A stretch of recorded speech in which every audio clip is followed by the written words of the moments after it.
प्यार से प्यार तक राधिका और नवीन को आज तलाक के कागज मिल गए थे। दोनों साथ ही कोर्ट से बाहर निकले और दोनों के परिजन भी साथ ही में थे। उनके चेहरे पर विजय और सुकून के निशान साफ झलक रहे थे। 4 साल की लंबी लड़ाई के बाद आज फैसला हो गया था। 10 साल हो गए थे शादी को, मगर साथ में 6 साल ही रह पाए थे। 4 साल तो तलाक की कार्रवाई में ही लग गए। राधिका के हाथ में दहेज के सामान की लिस्ट थी जो अभी नवीन के घर से लेना था, और नवीन के हाथ में गहनों की लिस्ट थी जो राधिका से लेने थे। साथ में कोर्ट का यह आदेश भी था कि नवीन 10 लाख रुपए की राशि एक मुश्त राधिका को चुकाएगा। राधिका और नवीन दोनों एक ही टेम्पो में बैठकर नवीन के घर पहुंचे। दहेज में दिए सामान की निशानदेही राधिका को करनी थी, इसीलिए 4 वर्ष बाद ससुराल जा रही थी। आखिर बार बस उसके बाद अब कभी नहीं आना था उधर। सभी परिजन अपने अपने घर जा चुके थे। बस 3 प्राणी बचे थे, नवीन, राधिका और राधिका की माताजी। नवीन घर में अकेला ही रहता था। माँ बाप और भाई आज भी गांव में ही रहते हैं। राधिका और नवीन का इकलौता बेटा जो अभी 7 वर्ष का है, कोर्ट के फैसले के अनुसार बालिग होने तक वह राधिका के पास ही रहेगा। नवीन महीने में एक बार उससे मिल सकता है। घर में प्रवेश करते ही पुरानी यादें ताजे हो गई। कितने मेहनत से सजाया था इसको राधिका ने। एक एक चीज में उसकी जान बसी थी। सब कुछ उसकी आंखों के सामने बना था। एक एक ईंट से धीरे धीरे बनते घरौंदे को पूरा होते देखा था उसने। सपनों का घर था उसका। कितनी शिद्दत से नवीन ने उसके सपने को पूरा किया था। नवीन थका हारा सा सोफे पर फंसर गया। बोला, ले लो जो कुछ भी चाहिए, मैं तुझे नहीं रोकूंगा। राधिका ने अब गौर से नवीन को देखा। 4 साल में कितना बदल गया है। बालों में सफ़ेदी झांकने लगी है, शरीर पहले से आधा रह गया है।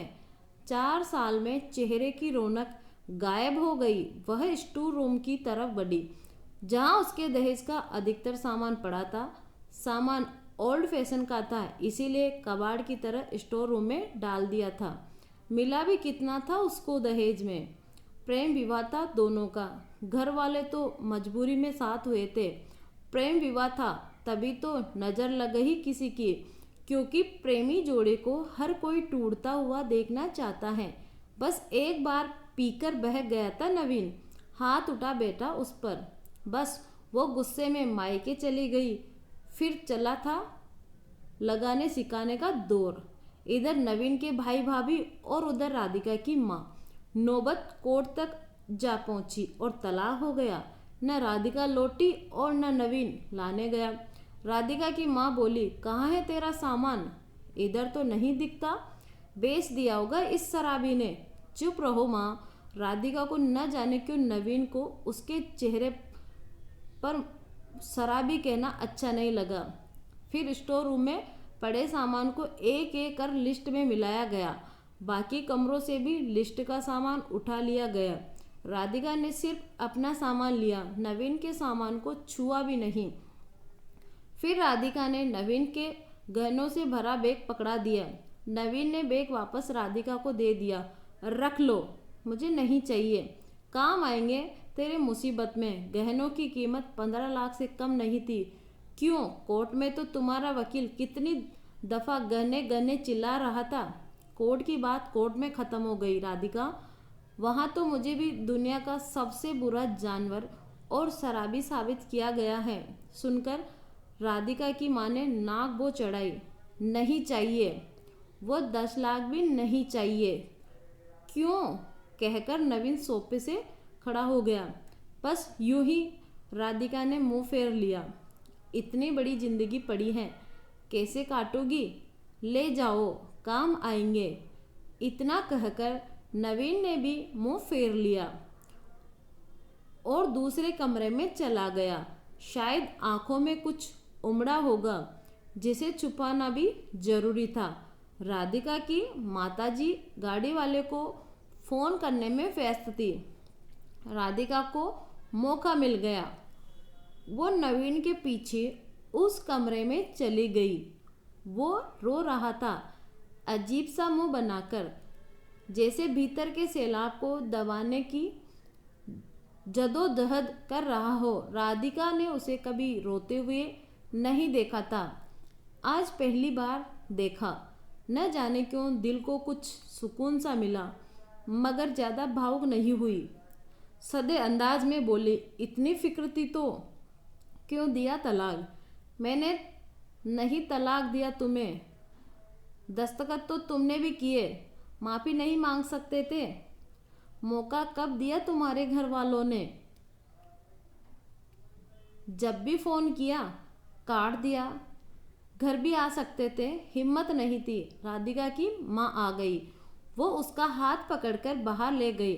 अब क्यों मुंह लग रही है इसके, अब तो रिश्ता भी खत्म हो गया। माँ बेटी बाहर बरामदे में सोफे पर बैठकर गाड़ी का इंतजार करने लगी। राधिका के भीतर भी कुछ टूट रहा था, दिल बैठा जा रहा था। वो सुन सी पड़ती जा रही थी। जिस सोफे पर बैठी थी उसे गौर से देखने लगी।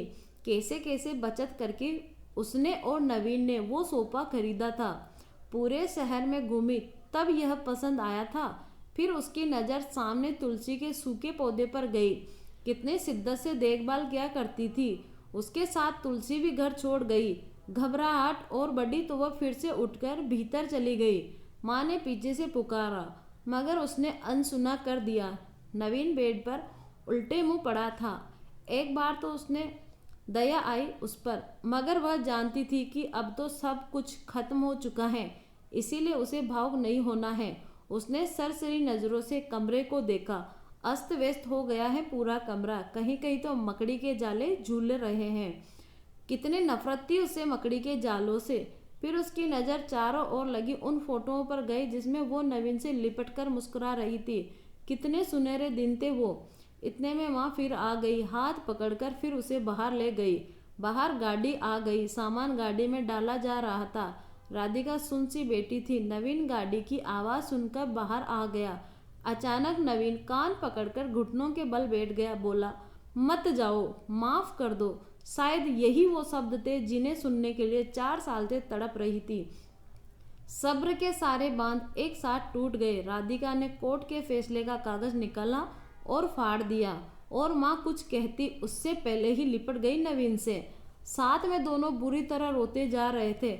दूर खड़ी राधिका की माँ समझ गई कि कोर्ट का आदेश दिलों के सामने कागज से ज़्यादा कुछ नहीं।